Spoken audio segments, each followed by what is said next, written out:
Hello and welcome to the Amateur Skeptics Podcast, number 65. I'm your host, Brian Heinesser. As always, broadcasting from his lair of evil, Mac. It is my burrow.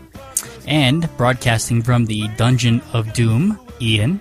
Well, not really doom, but it does at times look like there's a whole army ready to march down here. I don't deny that. And broadcasting from sunny Aurora, Kimberly. It's actually, I'm right on the cusp. I'm still Denver. I've got the address. But how's everyone doing? Excellent. It's so great to be so well corrected during these intros. It isn't like you guys couldn't have given me this information earlier. Take You two. knew I was in a basement. I was in a basement. What more did you want to know? No, that's fine. Actually, it was perfect. Gorgeous.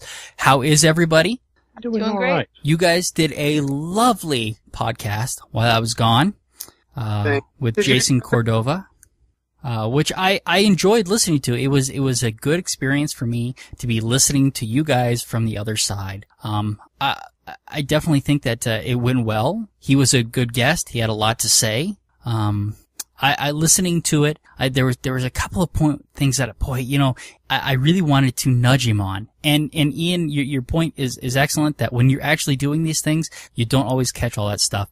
And of course I realized that. It was so great to be able to listen to it and go, oh, we should have probed that more. We should have pushed this. But overall, I really think that that was a good give and take. I mean, Kimberly, you really gave it to him. Tried to get him to clarify and make some positions on things. I really kind of held back quite a bit because I did not want to come across as bullying. But yeah, I had a lot of things I really wanted more clarification on. And he was good. I mean, he certainly knew his stuff from his side. He did not make a convert out of me, though. No, and he didn't make a convert out of me listening, too. I mean, it seems like he's working off of anecdotes. Mm-hmm. Right. And I got him to admit that at the end, that when he was talking about the alien stuff and how if they were disembodied, they take on human shape. I'm like, that's nothing but speculation. And he openly admitted that. So No, it's not speculation. I've seen the movie. It's called Starman. but there is a lot Bridges. that kind of admits that a lot of it does base on something. you are cutting out on me, sir. Am I? Yes. Yeah. Ian, you were great last week. What happened? I don't know. We've Yeah, determined that you're Have the you cause had- of all the problems, Brian. Have you Am had I? Weevils Yeah, chewing maybe. on have you had Weevils chewing on your new microphone? We have been rearranging things. Yeah. I shall take a break. You guys can go on talk if you want, and I shall go and restart my good little. Yeah, I was going to say, I think a lot of UFO researchers have really shied away from Roswell. Even though I know that it isn't a perfect explanation, I think if that's your strongest evidence and that's what and that's the direction you want to go, I think you're pretty much in for a failure there, because clearly there's a cover up, right? We know that. But I was just actually very pleased to hear him say that they've distanced themselves from Stan Romanek. yeah, that was really interesting too. Yeah. So anyway, good show, guys. And I had a lot of fun listening to it. It was great.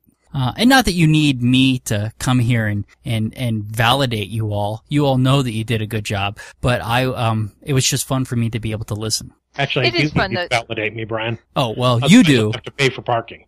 Well, I don't validate parking anymore. It got too expensive. But Kimberly I've doesn't actually need it. enjoyed it when I missed an episode and got to listen, from that outsider point of view. It is really a different take on it, and it's fun to do every once in a while. Although I hate to miss them, so. Yeah, but it was really scary because Ian's like, well, we're just going to turn the podcast over to this UFO believer. And I'm going, no, don't do that. That's a horrible idea. But it worked out well. So, all right, let's have some announcements. All right, where's my announcements page? Okay. We don't have a ton going on, but some really good stuff coming up. So Sunday, August 12th is the monthly Humanists of Colorado meeting, and we're going to be having the people who just started the Secular Coalition for Colorado. And I talked about this a little bit, I think, last week. This is the group that is going to be doing basically political activism on the secular front. So it's kind of a new area. It's kind of exciting, and I'm really kind of interested in hearing of what they're saying. I'm going to go off topic here for a second, but I met Sean Faircloth this last week, and I'll really? talk more about that in a minute. I want to have him on. If you actually get to talk to him. I got it. Because his book was fabulous. I pimped this, right? Okay, good. I'll talk about that in a few minutes Okay. too. But anyway, he started working on the Secular Coalition and has moved on to the James Randi Foundation, where he's working right now. But this is kind of part of his dream with the Attack of the Theocrats is his book that we're going to talk about here in a second. And so he was real excited to hear that Colorado is the first associate state member of the Secular Coalition for America. So again, you know, a lot of times these things, politics and secularism don't always mix, and these are people who are mixing them. So the results should be really, really interesting. I'm excited about it, and of course you guys know I love the humanists, so check that out. I'll come back to Sean and other stuff in a minute, but let me go through the rest of the list. On Wednesday the 15th, the Boulder Atheists are doing their Atheism 101 classes. This time it's on the Atheist Classroom.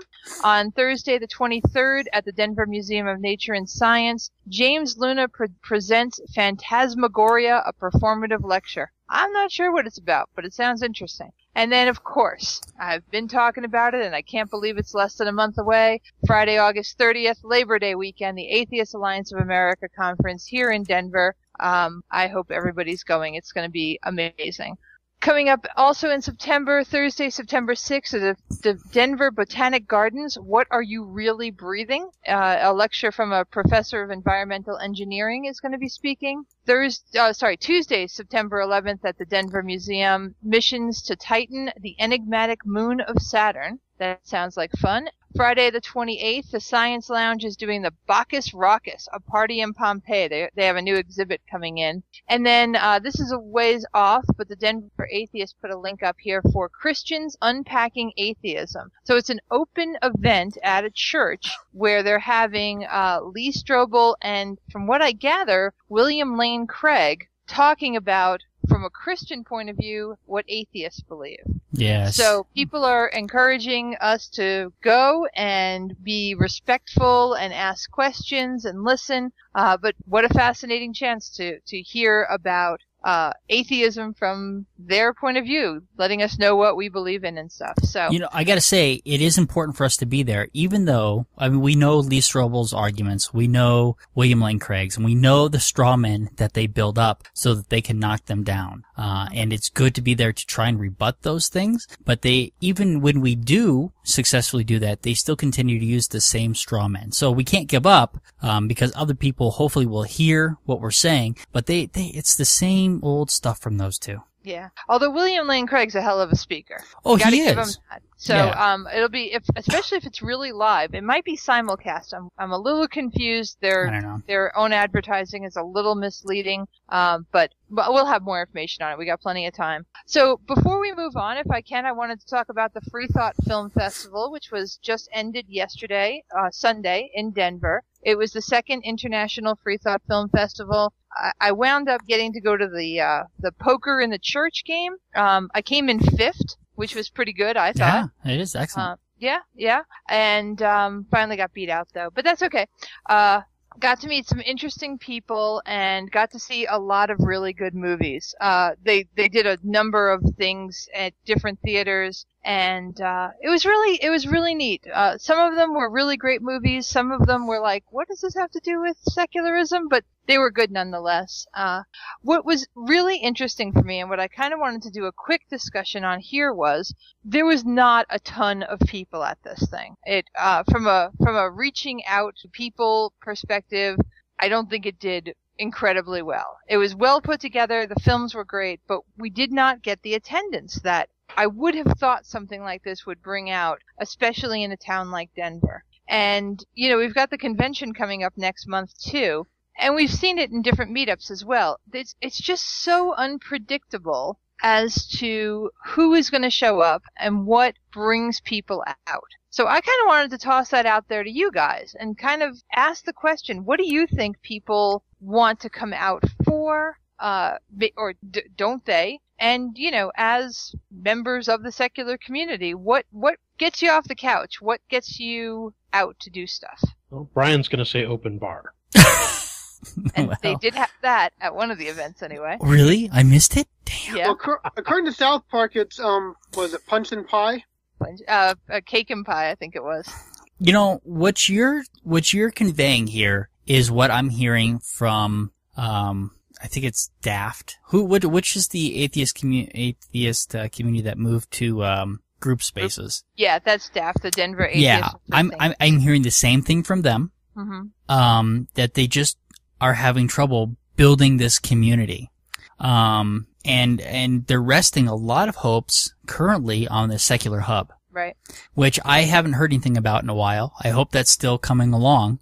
It is. It was a little disappointing, their fundraising, because they could not take your money at that point. They wouldn't take your pledge unless it was for $1,000. I can't give $1,000 to that. I can't give $1,000 to anything. I don't even give $1,000 to rent. Right. So I was disappointed in the fundraising for that, because I would have liked to have been able to participate at some level, and I would have been willing to participate at some level, but I could not do 1,000. My understanding is that there's supposed to be a second round of funding, which I hope I hear about. I'll go into it real quick if you like. Yeah, go ahead, please. We are finally moving forward with that. We've unfortunately been stuck in 501c3 application hell. Yes. And it has not been approved yet, but the decision, it usually gets approved within like 90 days. For some reason, we're on like the 7-month program here, and we can't get any kind of an answer out of them. Apparently, there were some rule changes in 501c3 applications, and they have a lot of backlog.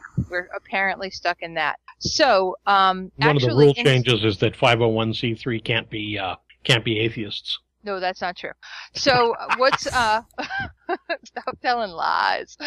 So what's happening next is the weekend after the AAA conference, they're actually going to go ahead and have the kickoff meeting with the founders. So what you're referring to with the $1,000 pledge is going to be considered the founders, and they did want to limit the first round to founders. They did think it was going to be a lot faster. We thought back in February we'd be done with the founders part, have our 501c3, and be moving on to normal building and bringing in, donors who, like you say, can't afford $1,000. That is a hell of a lot to ask for.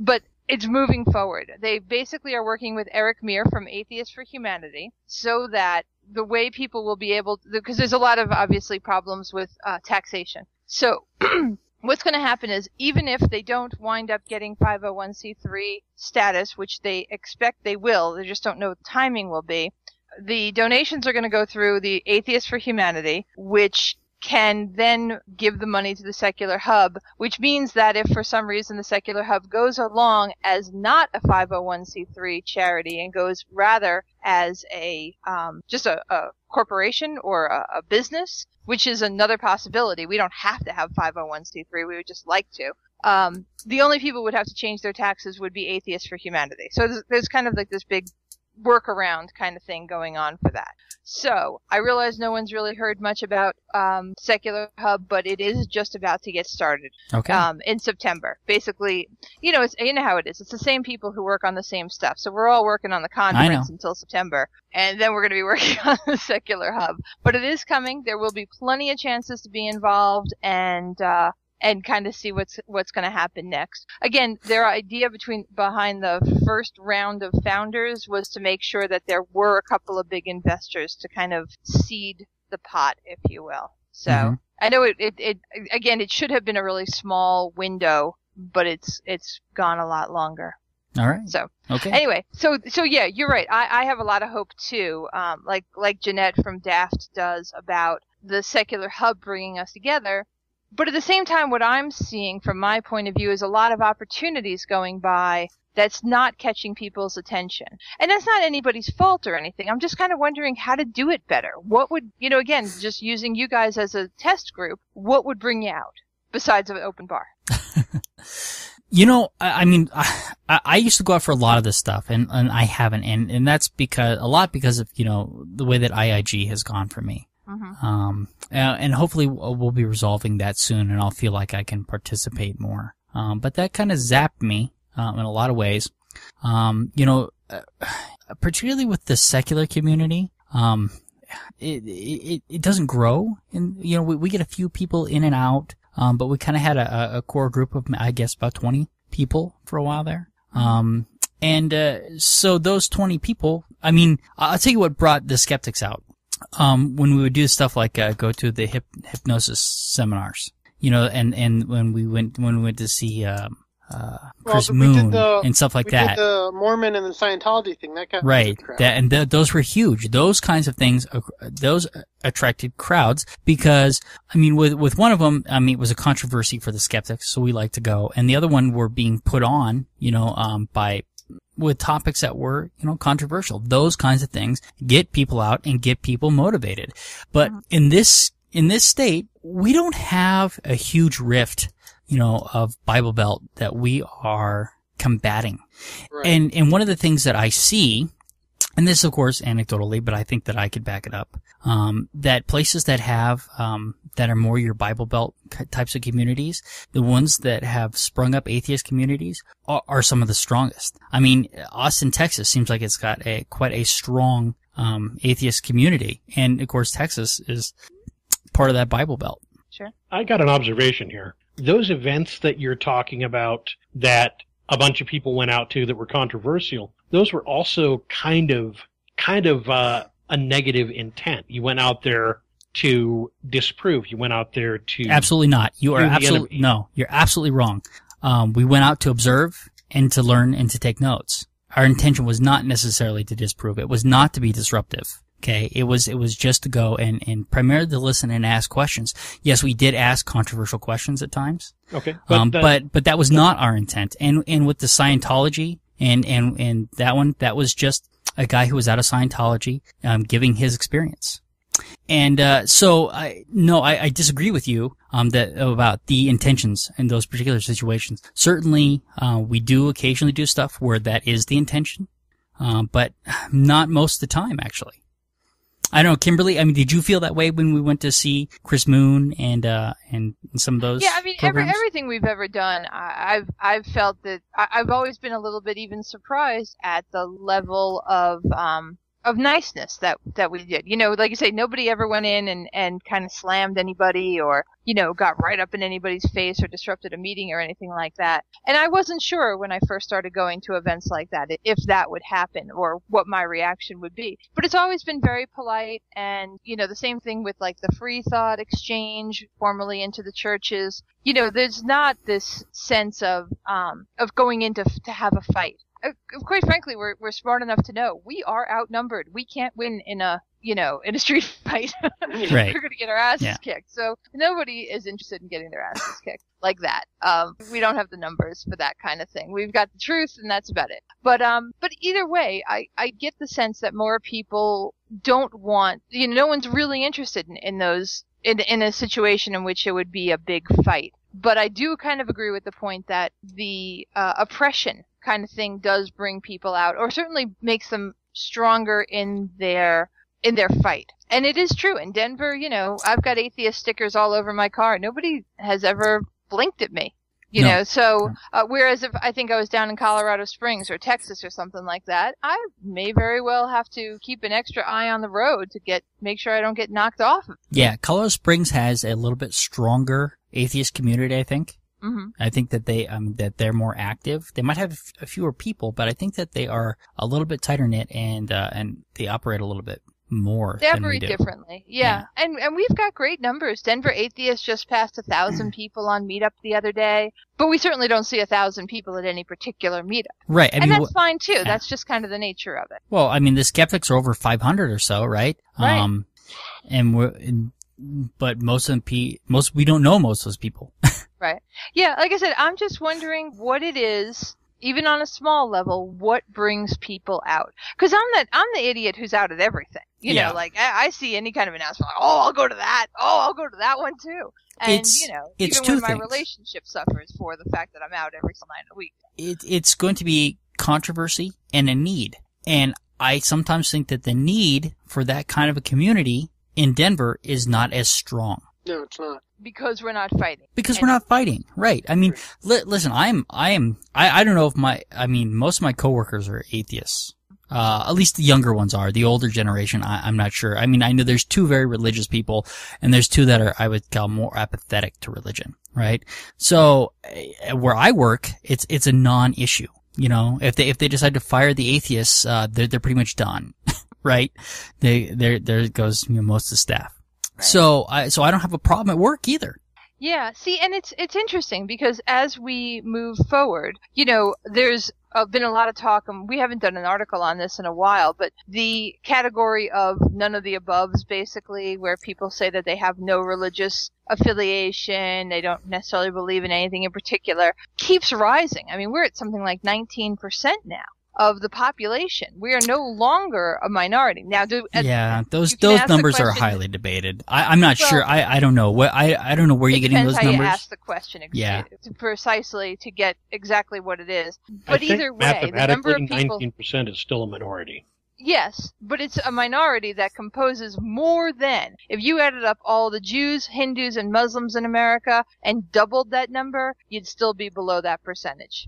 So it is a minority. It's certainly not 50%, but can you imagine anybody firing a group of people because they were Muslim? You think they'd get away with that? I don't know. Is this in Denver, or are you talking about the United States? This is the United States. See, and I don't know, because those numbers, every time I see those polls, they vary. I think you can say a strong 10% of atheist agnostic, and then you've got another large percentage that are non-religious. Right, and I did much specify bigger. That it's not 20% of the population identifies as atheist, but this 18, 19, 20% is identifying as not a member of one of these other religious communities. Well, but that's still different than the atheist position, I would say. It is, but it's not as different as it was. Okay. My point is, I do think we are entering the mainstream. All right. That we're not, like we put up this Atheists Invade Denver billboard for the convention. We were sure it was going to be vandalized. I mean, every time people put up a billboard about atheism, it gets vandalized. Pristine, a month later. We thought the newspapers would come out and be like, what the hell are the atheists doing? Nothing. We thought the churches would be like, I can't believe the atheists are coming in here. They were fine. I wrote to the mayor and got a letter from the mayor of the city welcoming all the atheists to the convention. Not a blink.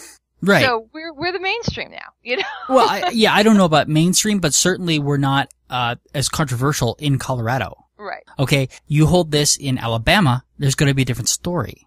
Right. And I'm not moving to Alabama just to have a tighter community. Right. But the other part about it is that as an atheist in this town, there's a lot of stuff a lot of communities that you can go and join that they don't care whether you're religious or not. There are many, many outlets. It's not like we're restricted from any outlet either. Right. That's true. And so I just think that growing a community in a place where there's not a pressing need is far more difficult. Yeah. See, and I still think that there's a big need.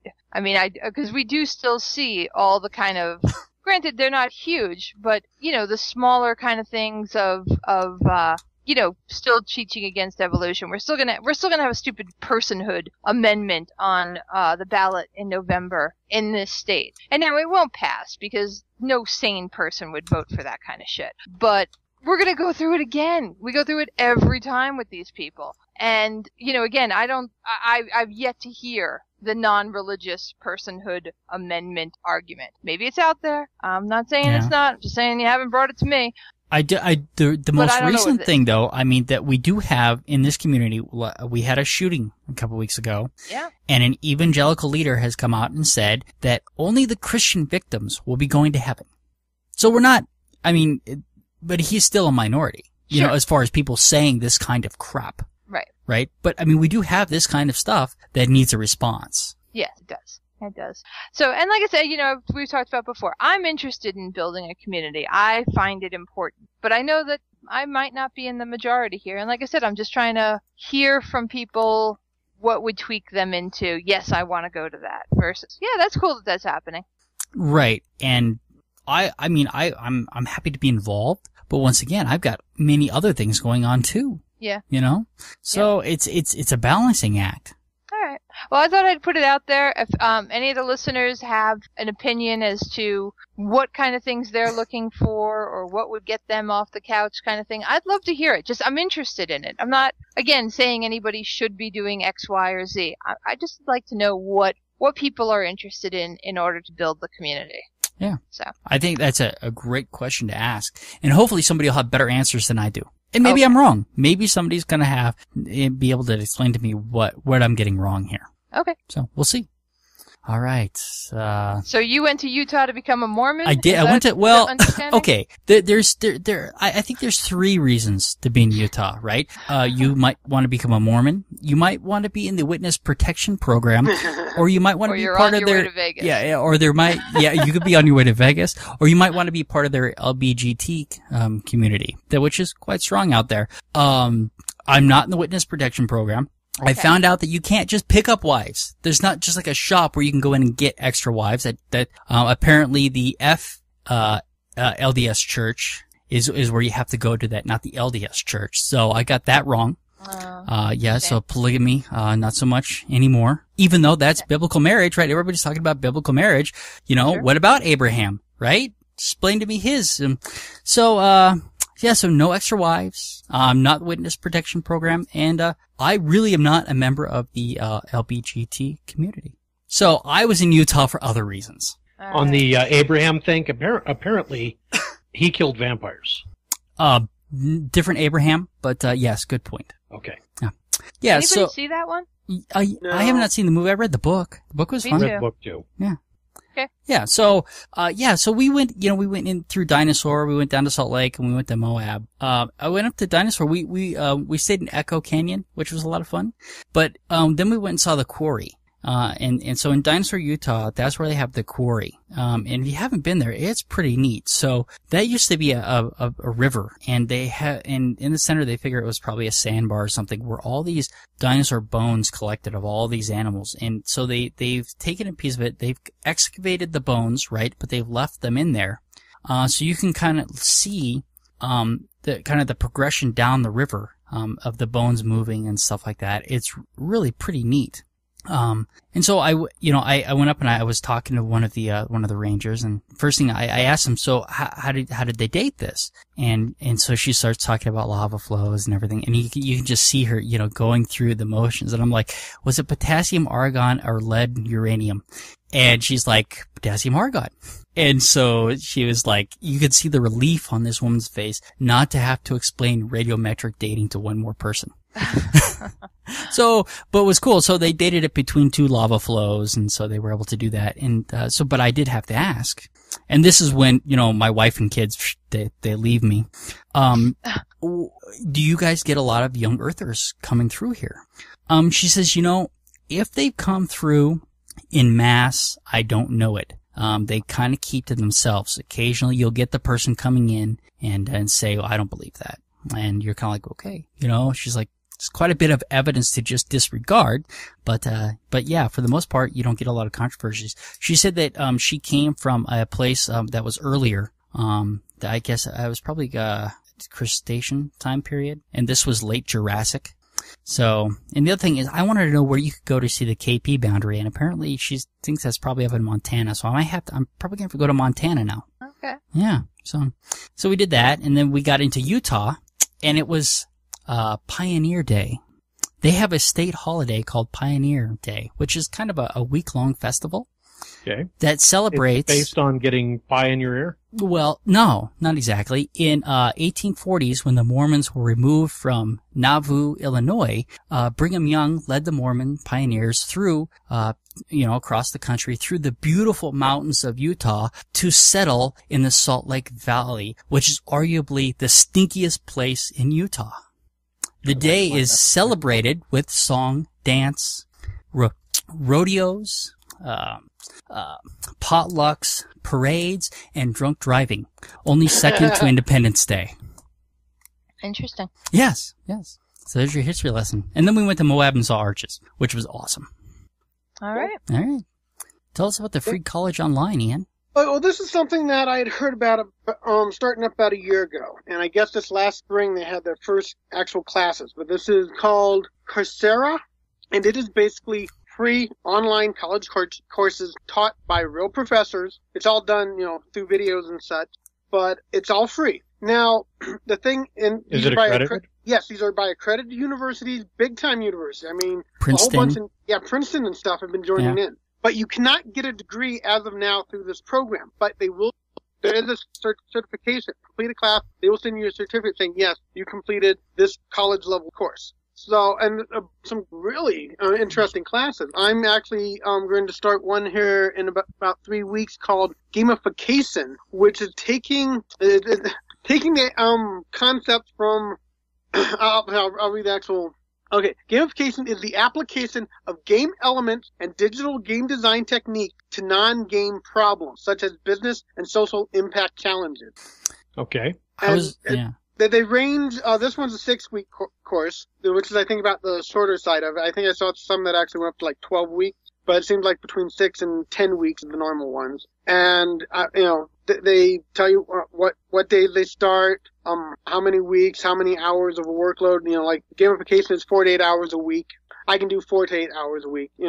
So I love the concept, and I think this is actually exactly what education is supposed to be about. It should be available to everyone. It should be something, if you want education, you shouldn't have to go out of your way to pay a whole bunch of money for it. You may not get the degree, but, I mean, you look through the courses, they have things on everything. And business, technology, you learn circuits and stuff like that. If you have something like, if I had a little more skill in that thing, check here and get it. These are accredited college level courses. I was looking at the computer algorithms course. Yeah. I thought that would be interesting. But so I put up there because, like I said, we're about education. We want you to go out and learn everything. And this is the perfect kind of thing where it's right there for you. If you're willing to put in the work, get some certification, learn stuff, knowledge. Take a look at one called Think Again, How to Reason and Argue. Oh, nice. Starts at the end of November. Looks really interesting. And goes into, you used to do the spot the logical fallacy. Week 1 is how to spot an argument and separate it from surrounding verbiage. I think this one sounds cool. Yeah. I'm going to check out more of that. This is great. Thank you. All right. So, Curiosity landed on Mars. Yay. And it went off without a hitch. Now, I didn't stay up till 11:30 to watch it. I would have liked to. That would have been fun. But I would have had to take the day off of work. Yeah. I checked it first thing this morning before I went off to work to see how it went down, but... Yeah, apparently it landed, and they thought there was going to be a couple hours before they started getting pictures back, and so during the celebration, the pictures started to roll in. So they immediately started to get pictures, which was pretty neat. I put up a picture that's pretty cool from the orbiter showing it landing on the ground. That's pretty cool. So if there's life or the potential for there have been life, that's what this rover's job is. Yeah. This is the largest rover they've ever sent to Mars. It should last for years. The possible information from this is just going to be astounding. Yeah, 2-year mission is what it's scheduled for. And if it's anything like the other rovers, it'll just keep going. Now, all the other rovers the ones that have actually landed, we lost a couple, but the ones that have landed have outdone their mission parameters. Right. So. By thousands of %. So this one is set for 2 years. If it has the same kind of, 2,000% longer than expected, I mean, crap, this thing's going the rest of our lives. And who knows if it will or not. Yeah. It's obviously a lot more complicated, but they've got an amazing track record. Does this one have a nuclear power core, or is it still solar? Or is there was something about it. They've altered it so it should actually work better. I forget what that was. Okay. But there's something about how it's being powered. Yeah. That it shouldn't have some of the same problems with dust and such. It's a much bigger rover, and I thought, I'm not sure what the power source is, and I thought it might have, but not sure if it has nuclear or not. Don't remember. I'm reading that. So that's pretty cool. So that's up there. Landed, no problem. The artistry representations of what the landing was still look like are pretty awesome. Watched a couple of those. I put another video up. I have a friend that works for Sierra Nevada, and he told me to go look this up. So the Dreamcatcher new concept operation. This is, of course, another concept drawing, but I mean they've got the funding. Dreamcatcher is being built, or Dream Chaser is being built. So this was a pretty neat little video showing that. So I think that he's some of the stuff that he's done is for the spaceship. Huh? Yeah, so that's pretty cool. It's nice to see that the space program is not as over as we have been kind of led to believe by some of the popular media. I mean, yes, the shuttle missions are not currently happening, but to suggest that nothing is happening is clearly false. I mean, like I say, this landing on Mars was amazing. Some of the concepts they've got coming up are really exciting. So it's it's not dead. It's a real exciting time. Well, SpaceX is going to launch people. It is very close. I mean, the Dragon capsule works. Now, it's just a matter of getting the one, to put humans up, operational. It's coming. So, a lot of fun. Good stuff. Yeah. Want to talk about the pet trade? Yeah, let's do it. So, this got started, we had gotten we had talked a while back and, misspoke about some things. Made some implications. You're talking about the sugar glider. Yeah, the sugar glider, yeah. And so and we had said, what we basically insinuated, even though we knew better, that Australia was all outback. And later I implied that, Texas has mountains. And Howard, yes, they do have mountains. So, but one of the things that she had said that was interesting is, because we were talking about the sugar gliders, which she thought was interesting because they're not allowed to have sugar gliders. And of course here, that is part of the exotic pet trade. Well, and sugar gliders, and my understanding is that in Australia, sugar gliders kind of fill the ecological niche that we hold for squirrels. Sure. So. Yeah, and probably other small marsupials do the same thing. Are you implying that squirrels are marsupials? No, I'm implying that sugar gliders. We're going to get talked to about that. Oh, jeez. Sugar gliders are.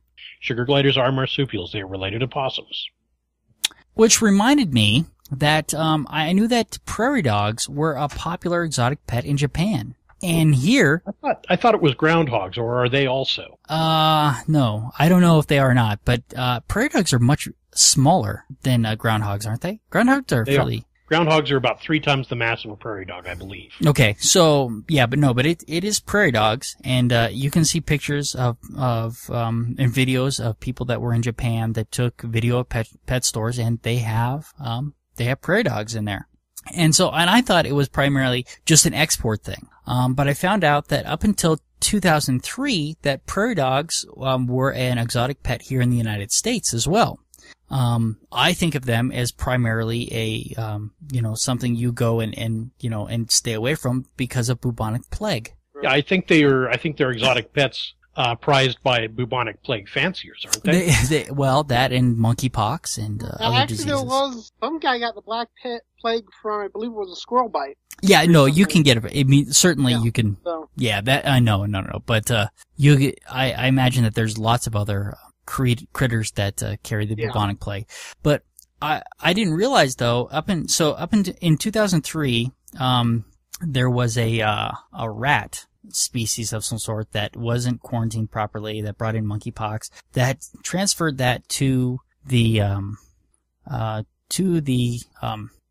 prairie dogs, which infected some people, so the CDC put an end to the trade. They took the ban off in 2008. But Canada also, this is part of the exotic pet trade up there as well. I don't know that they ever put a ban on it. I asked Dumbass if he knew anything about it, and he didn't even know that was an option for a pet. So, I'd tell you what then, if you can have prairie dogs as pets now, have your wife pick me up one next time she goes to work. Well, I do have a pet store in here that is in Denver where you can go and adopt one if you would like. Well, actually, when I worked with Mac's mother-in-law way back when, they were redoing the Belmar area and actually building some of the strip mall over there by the Lakewood Capitol building. Mm-hmm. And she was very upset that the mayor of Lakewood was just having all the prairie dogs killed instead of captured and sold to Japan. I remember her actually having a whole spiel on that one day. Okay. I didn't actually ever hear anything about that one, but... Okay. So, which brought me to, which kind of, I was interested because, I have owned exotic pets. I've had, several boa constrictors. I've had a ball python. And of course I've had, parrots. Sugar and Mac, gliders. you've also had sugar gliders. I've had sugar gliders. I've had iguanas. I've had bearded dragons. I've had those. I've had, desert iguana, which is a very cool little creature, but they're not very friendly. I've had an agama. And I've had chuckawallas, which I understand are getting rarer in the wild. Well, and that is part of the problem here. I was going to go... so certainly you see... Let me remind you, by the way, about your iguana. Yes. Yeah. That ill-fated creature. That thing was that evil. hated you. Yes. That thing hated everybody. That thing was absolutely terrible. And that's the one where Jen was at home with the iguana. the iguana dropped its tail. She dropped the iguana. The tail was twitching, and she called me. I had to leave work. I had to go and tell my boss, I have to go home and pick up the iguana's tail. My wife is freaked. Nobody's ever asked, I don't think, to leave work for quite that purpose. That Probably not. That was quite humorous. I didn't, that was the story that was told. Mm-hmm. Yeah, so we did finally get that evil thing back. Back what, to the pet store? No, it ran off, and we didn't know where it was. Well, it ended up in our downstairs neighbor's apartment. He came up and said, "Hey, are you guys missing your iguana?" Yeah. Went down there and got the evil thing. Yeah, I'd be like, wouldn't say I was actually missing it. Yeah, exactly. That's exactly it. I wouldn't say I was missing it. Yeah, so All right. There is, the list of exotic pets, and in Japan, they are, I don't know, they seem to have more of them in the pet store, but they seem to be very popular here as well. I mean, there are bats, a whole variety of bugs and invertebrates, on and on and on. I know for a while, Madagascan hissing cockroaches were very popular. Right. So here's a list of animals kept as exotic pets. Polecat, alligator, amphibians, African pygmy hedgehogs, which we had one of those too. We got that from another person, and so we had the hedgehog for a while. And actually that was kind of a cool pet. The hedgehog was cool. Arctic fox, bear, coyotes, wolves, feral foxes. No. Yeah. Tame silver fox, red fox. I mean, on and on. Sugar gliders, star tortoise, and star tortoise is one that is, I think, at this point illegal. And probably many of these are. So I started this by looking at, all the different pets, that people might keep, and, and of course, Japan, millions of animals that they import every year. And they're expensive there. Like a small dog, of a good breed, and will cost $6,000 and more. Yeah, so they are, they are really into their exotic pets. And the guy that, his YouTube video I was listening to, he says, I've seen larger dogs in the suburbs, and he says, these dogs probably have their own room in these, in these places. I watched a whole bunch of videos on, when I Googled, some of the first places that I ended up were, in Thailand, and the Thailand crackdown of these exotic pets. They would raid these pet stores and stuff like that. And they would collect all of these animals. Many of which were coming out of Madagascar and Tanzania. I guess Brazil is a big export place. There's a lot of places where these things are being exported. And one of the big issues is that it may be illegal for you to export that, but when it arrives, wherever it arrives, it may be perfectly legal for that animal to come in. Even in this information age, that kind of information is not being shared well amongst these organizations. I think on a lot of levels, these exotic animals they're not understood. I mean, people see, if you're somebody who knows exotic animals, you may see, for instance, a Russian tortoise, but the average person's going to see a box turtle. Well, I mean, there is that too. Yeah. So when these things are coming in through customs, you're right. The people are not educated to know what they're looking at. They don't often know where it came from. The other problem is that even if they do know, they may have a forged certificate saying, it was bred in captivity. So unless you can pick out the forged certificate, you've got a problem there as well. It is in the U.S. a $20,000 business. Yeah. And that's just in the U.S. $20,000? I'm sorry, $20 billion. I would buy $20 billion. $20 billion. No, yeah. $20,000 business is not even worth sneezing at, really. Yeah, no, it's a $20 billion business. It is the third largest illegal trade after drugs and arms. But far less money is put into, to curbing it than we do with drugs and arms. But even though we throw tons of money at those things, and that doesn't really put a dent in their ability to sell. These networks are so big, they're using technologies that allow them to communicate and hide this stuff and traffic it. And I think that all three networks are using a lot of the same technologies. So they're very successful at doing it. So, and this isn't anything new. And, I mean, it has exploded because of the internet, but this has been going on for, over 500 years. In Europe, people were getting exotic pets, there at the same time. Now, some of those exotic pets from that time aren't exotic pets anymore.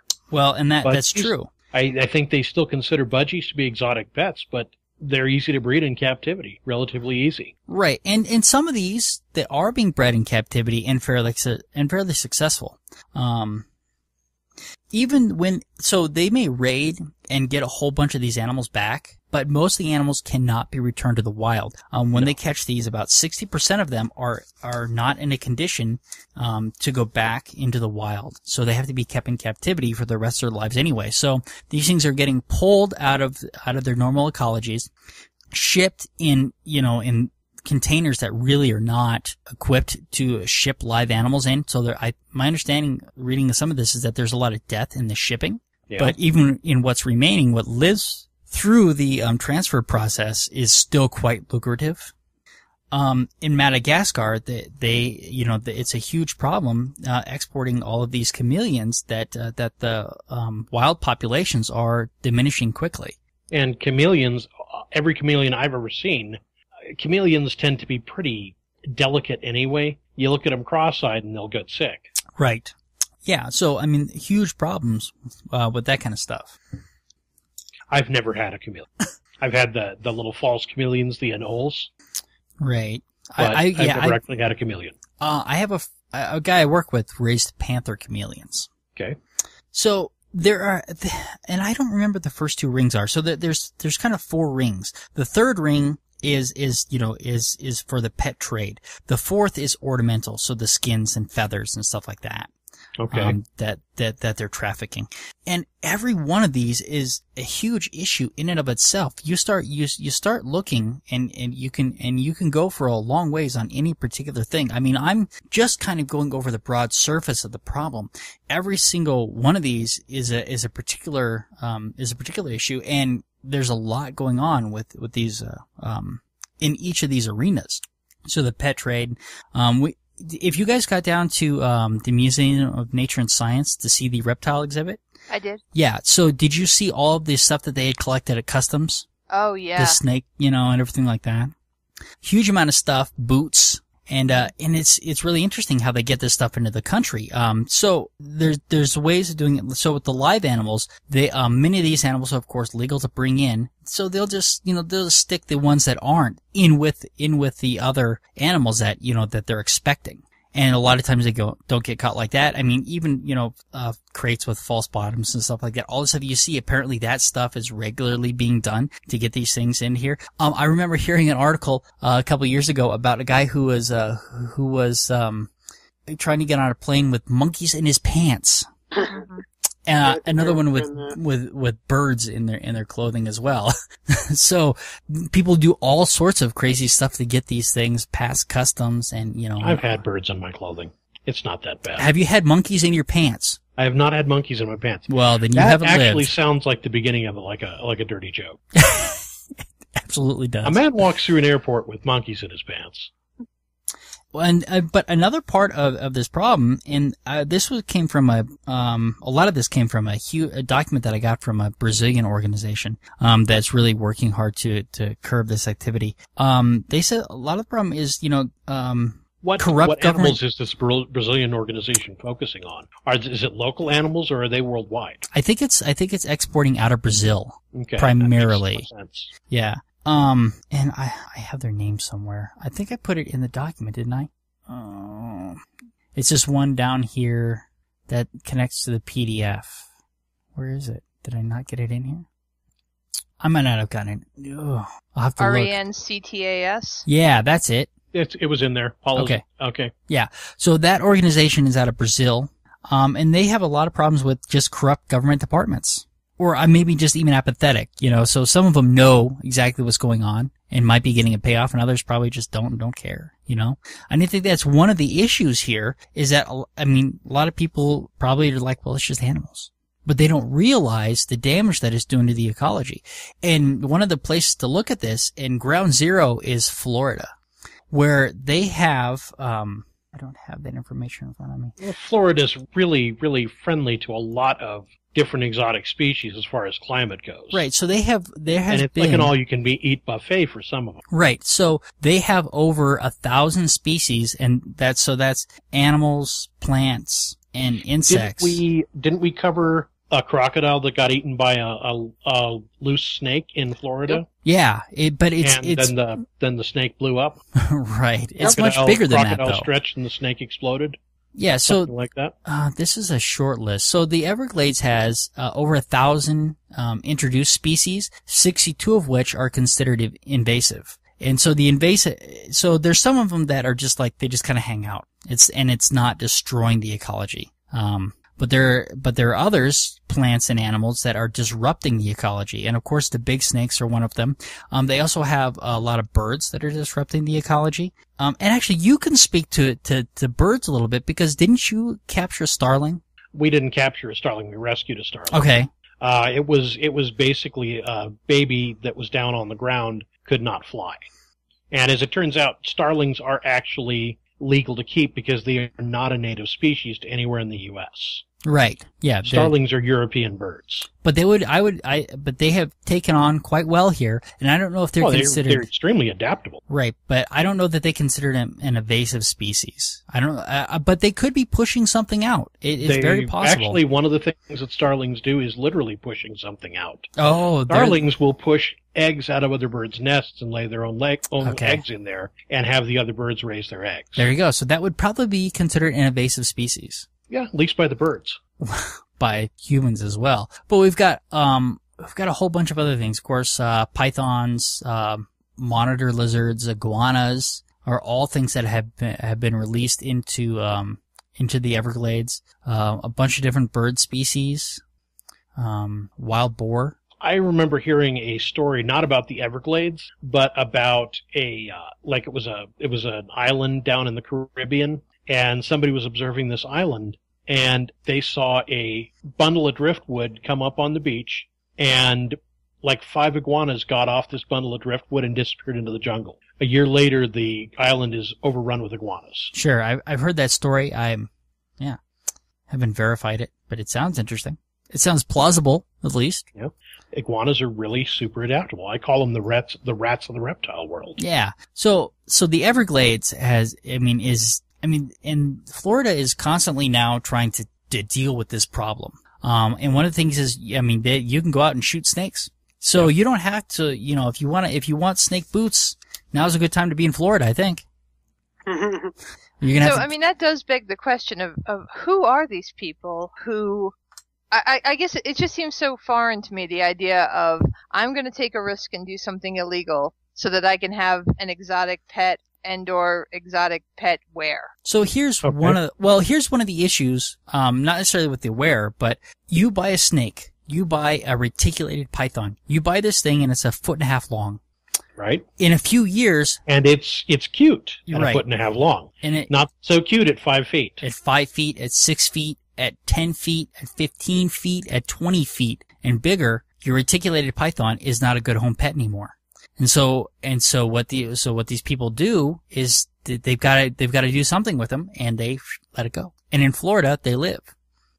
A reticulated python can easily eat a 30-pound raccoon. Yeah. Well, and let's talk about iguanas. Iguanas start off as, when they're generally sold, they're sold at about 7 to 12 inches long, and they're very cute at that size. What they will sometimes tell you in pet stores, and sometimes they won't, is that iguanas can grow up to 1 foot a year until a max of about, I think the largest I've seen is about 7 or 8 feet with the tail. And that's an awful lot of lizard that might be absolutely perfectly well-behaved and sedentary, or it might be very angry and extremely strong. Sure.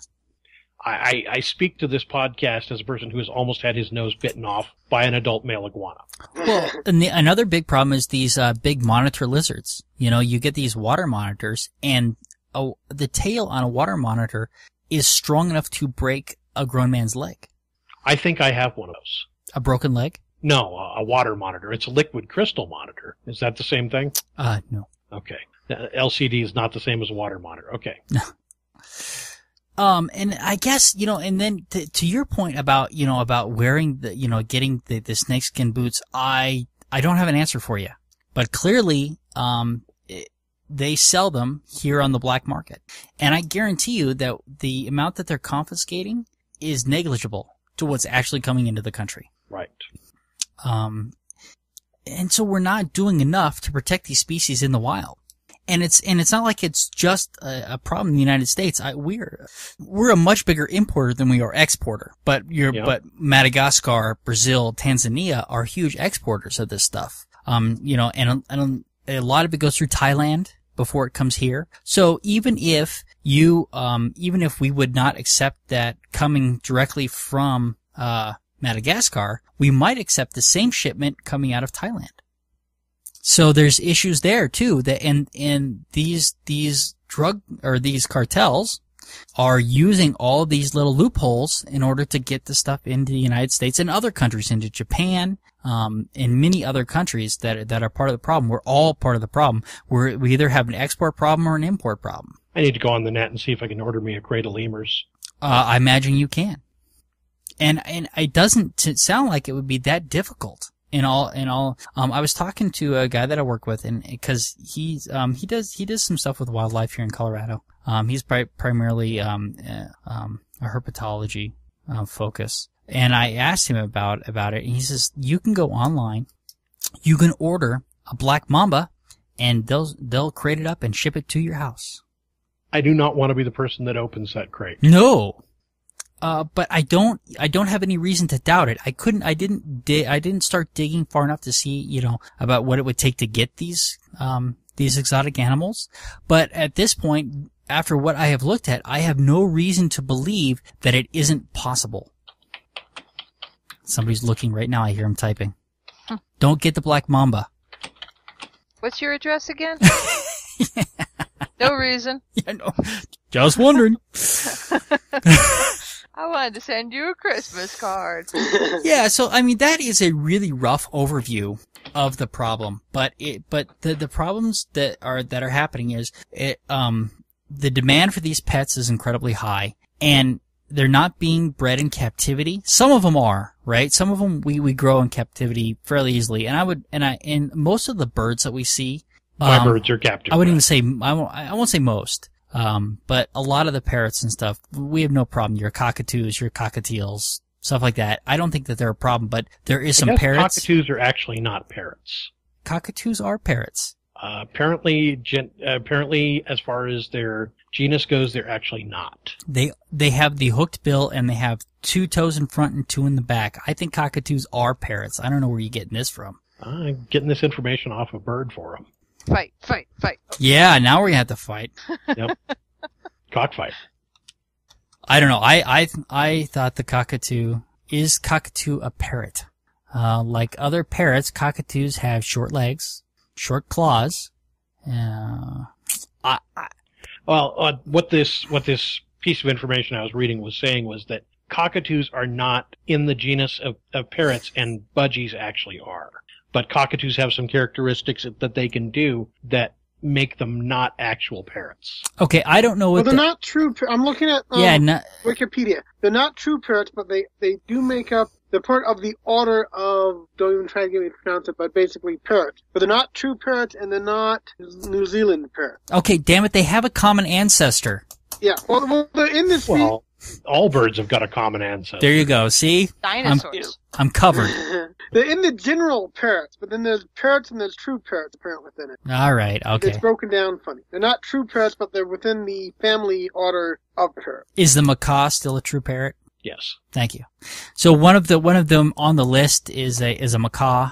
There's a list of 15 or 11, I guess it's 11 pets no animal lover should ever own. And I would argue that this list is awfully short. I would also argue that this list is from the Huffington Post. Is it? I got it from Global Animal. It's from the Huffington Post. I would argue that because it's from the Huffington Post, it's probably not that reliable. Okay, you might say that, but I think that we can go through these species, and I think that we would come to the same conclusion that they have. I mean, many of these are monkeys. Monkeys, lemurs. The kinkajou is probably not a good idea. One of them is the great green macaw, which are huge birds that live a very long time. I'm going to argue that the titty monkeys are something you should own just for the name. Okay. Vultures? Do people actually have vultures? I'm not sure that a homeowner should own a tortoise. The beautiful thing about vultures is you don't have to actually feed them. They just wait. They just wait for you.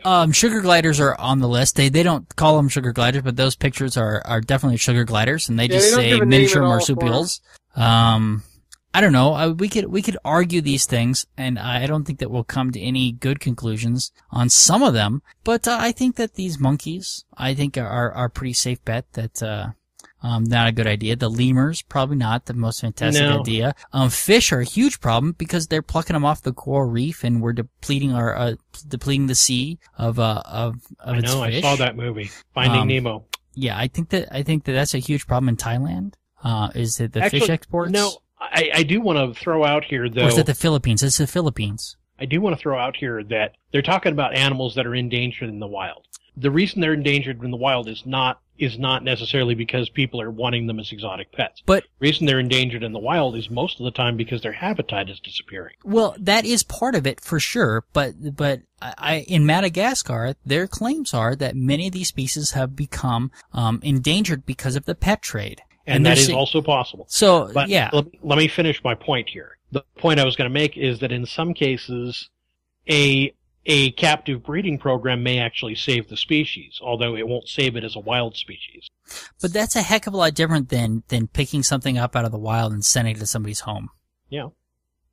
Tortoises, for as long as they live, you might as well, if you're going to have a tortoise, you better have a trust fund.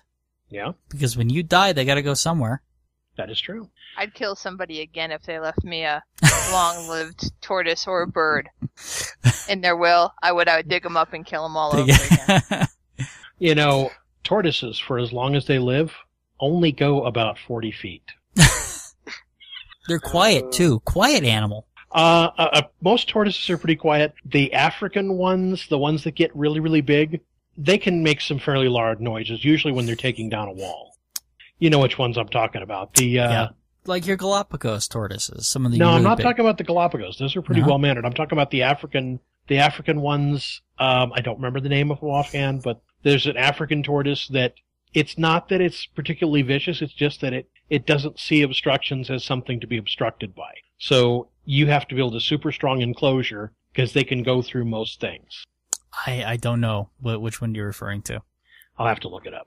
Interestingly enough, not on a single list yet have I found sloths. Yeah, I doubt they're that popular with pets. It's the sulcata, Brian. It's the sulcata tortoise, the African spurred tortoise. Okay. I mean, unless they're really as cool as Perry the platypus, sloths aren't going to do much. And if they're cool like Perry, you're not going to see them do the cool stuff if they're your pet. There is a sloth that I've seen, a sloth called a slow loris, that I have seen. They're not legal in the U.S., but I've seen YouTube videos from some places where they are legal, and it's a pretty darn cute creature. All right. To wrap up, many of the exotic pets that we go and buy, we don't know, we have no way of actually knowing whether they were bred in captivity or whether they were caught in the wild. And so that makes buying these exotic pets kind of risky because you don't know whether you're actually damaging the ecology that they came from by buying this pet or helping out a breeder. And so I think that certainly a good amount of research needs to go into before getting one of these pets. And I think that we need to kind of consider whether or not we should be keeping them in captivity in the first place in our homes. Zoos are a different story that we can talk about later if you want it. I know that all my birds have eaten bread in captivity, usually pizza crust. Is there anything else? I think we're good. Have I made my point? You've made your point. All right. I do want to throw an announcement in here. Okay. I've got another project that I've started where I and my wife are podcasting, and I've got a blog going. It can be found at primordialbadgersmediahorde.blogspot.com, and we've got a couple podcasts up, and we had a lot of fun doing it. Are you planning on doing them all from your car? Yeah, really. Nope, we're going to do them from wherever we're at. Oh, Because the background noise on some of those can be quite it's distracting. horrible. I know. We are trying not to record in the car, but these are conversations my wife and I are having, and these conversations come up wherever they come up. Well, then you better learn yourself some noise reduction technologies. Other than that, it was fun, you know? Yeah, you guys enjoyed the content. I know you did. It was fine, but I've turned off podcasts for less. All right. Is there anything else? I must say, I picked up, a nice polygamy porter while I was in, Utah, which I am finding quite tasty. And I found another one called Evolution Amber Ale, that, by the same company. Wasacha? Anyway, Washatch. And, they're both excellent. Well, good deal. We won at the film festival. We won a beer basket, but I don't know what was in it. Something great, apparently, if you drink beer. Oh, I bet it was. All right, very good. Say good night, everybody. Good night. Good night, everybody. Thank you for listening to the Amateur Skeptics podcast. For more information about the Amateur Skeptics, go to amateurskeptics.com. To send us feedback, suggestions, or big flaming insults, feel free to contact us at WTF@amateurskeptics.com. Other contact information can be found on our website. You can leave a voicemail for the Amateur Skeptics podcast at 720-295-7785. Music for this podcast was provided by OFM. To find out more about OFM, go to myspace.com/OFMHQ. This podcast is released under a Creative Commons, No Derivatives 3.5 license. Thank you for listening to the Amateur Skeptics podcast. Amateur Skeptics website, Facebook, and podcast album art is provided by and copyright Shadow Knight Digital Portraiture. Larger prints or custom pieces are available upon request.